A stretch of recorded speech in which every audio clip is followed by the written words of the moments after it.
Today, I'd like to share an IELTS reading tip with you. How to practice reading fast and slow. If you don't understand what I mean yet, no problem. I'm going to tell you exactly what I mean in this video. So let's get started. First, I'd like to give you some basic advice for IELTS reading. To improve your IELTS reading test score, you need to improve your overall English ability. This is something you really need to understand. It's useful to know about the test, but only doing sample test after sample test after sample test after sample test will not help you much if you're only testing yourself. This is very common with some people. So if you're trying to take 20 sample tests before your IELTS test because you think that's the best way to prepare, sorry, but that is not the best way to prepare. You need to improve your overall English ability. Of course, knowing the test is important, and it's useful to know about the test, what kind of question types there are, what you can do to save time here and there. But if you're trying to jump from a 5.5 to a 7, for example, that's about your English ability, not about your test ability. All right. So in this video series, I am going to give you various tips on how to improve your reading test ability and also your overall English ability through reading. Some videos will focus on test techniques and others on general reading preparation advice. All right. I'm very excited for this IELTS reading video series, and I hope you are too. Let's get started with today's topic, reading fast and slow. So first, I'd like to talk about one technique that I call reading fast. Now, by fast, I don't mean like super fast. It doesn't need to be like skimming and scanning. I don't need skimming and scanning. I'm not talking about skimming and scanning, okay? I'm talking about first testing yourself, testing your own reading. When you first start preparing for the IELTS reading test, it can be good to take a few sample tests. Take 2 to 3 reading sample tests. This can help you learn what your current level is. IELTS reading sample tests are mostly not for improving your reading skill.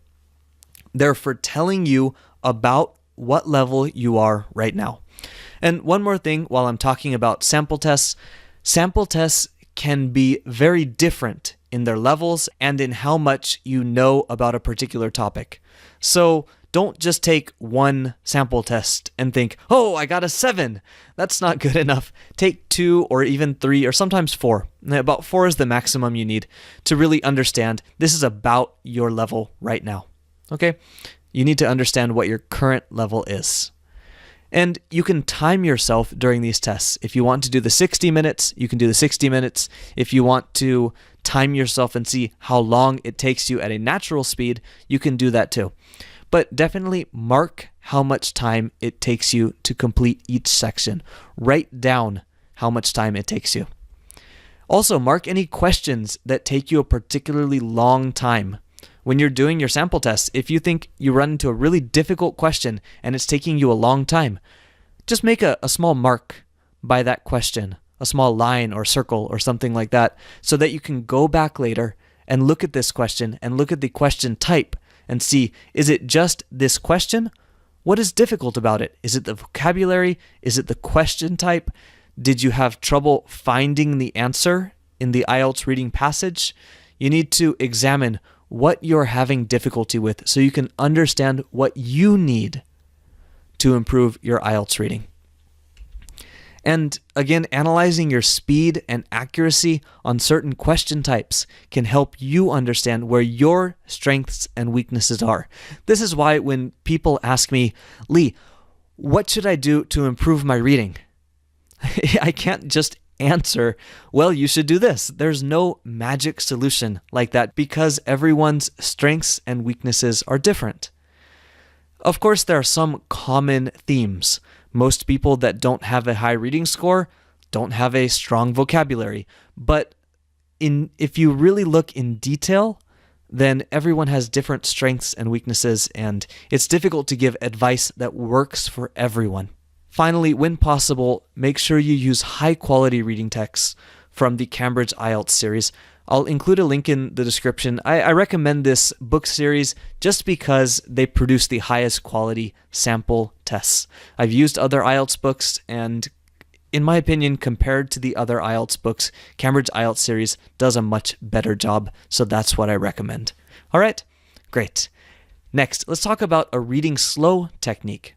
Now again, by reading slow, I don't mean reading slow. It's nothing like that. But I mean taking your time, not being in a rush. Don't worry about time. Instead of reading fast, I could write reading while timed for the last slide. And instead of reading slow, I could write reading while taking care to find new vocabulary. Reading tests are an amazing source of new vocabulary. After you've used an IELTS reading test for testing yourself, for doing the reading fast part, examine all of the vocabulary from it. Don't let the test go to waste. Make sure you look at the test and grab every piece of vocabulary you can get from it. All of these nice synonyms and antonyms and collocations, which are words that go together, and set phrases and high-level academic vocabulary. IELTS reading has fantastic vocabulary.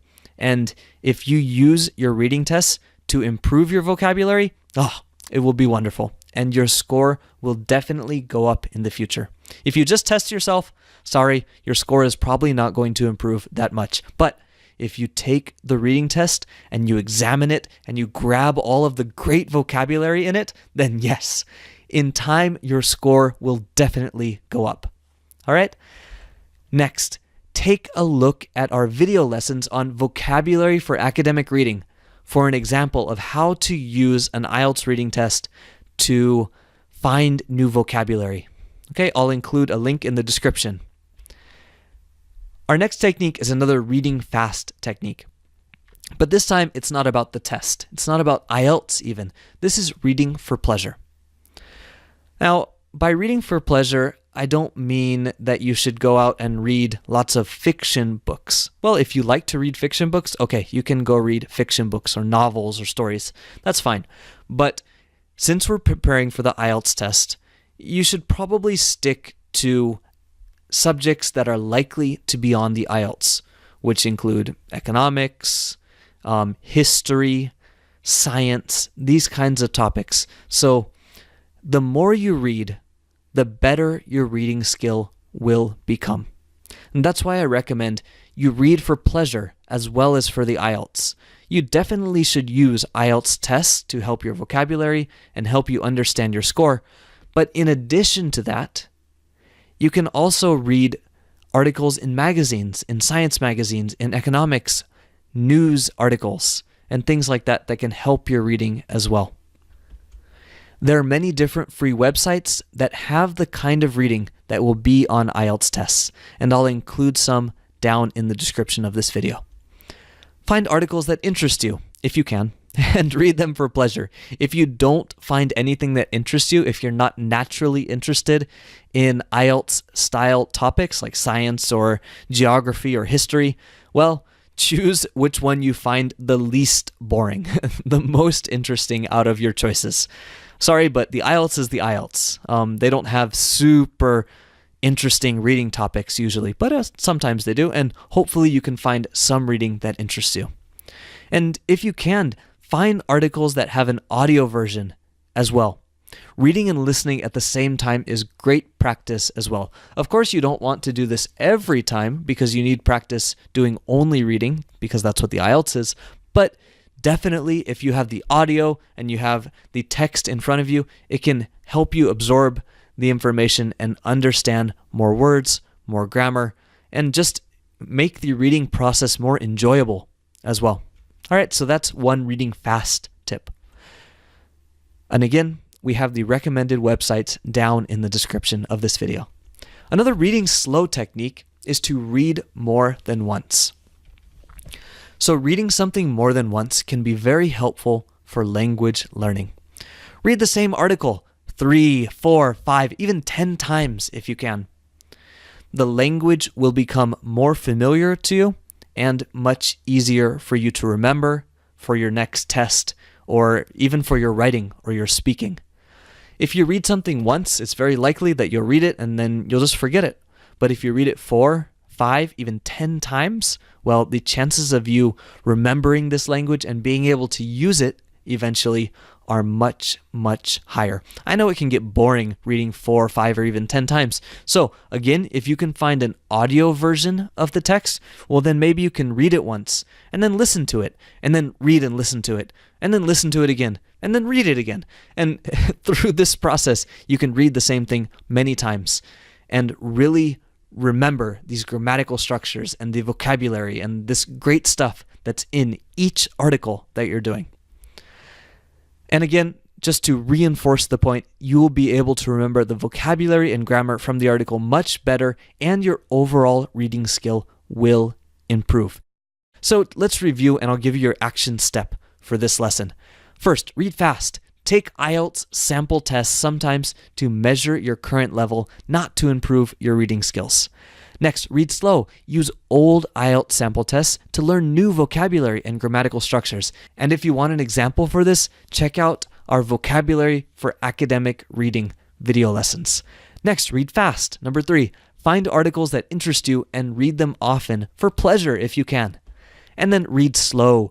Reread the same articles or sample tests many times over and really, really understand it and try to remember it. If you want to memorize something sometime, you can do that too. And your action step for today, I want you to choose 2 of these methods, one fast and one slow, and do them both today. This is my challenge to you for this lesson today. All right? Can you do it? I really hope so. Let me know how it goes and tell me down in the comments. Did you do it? How did it go? Was it helpful for you? I want to know. All right. Thanks so much for watching this video lesson. I really appreciate it and I hope it's useful for you. Please subscribe to our YouTube channel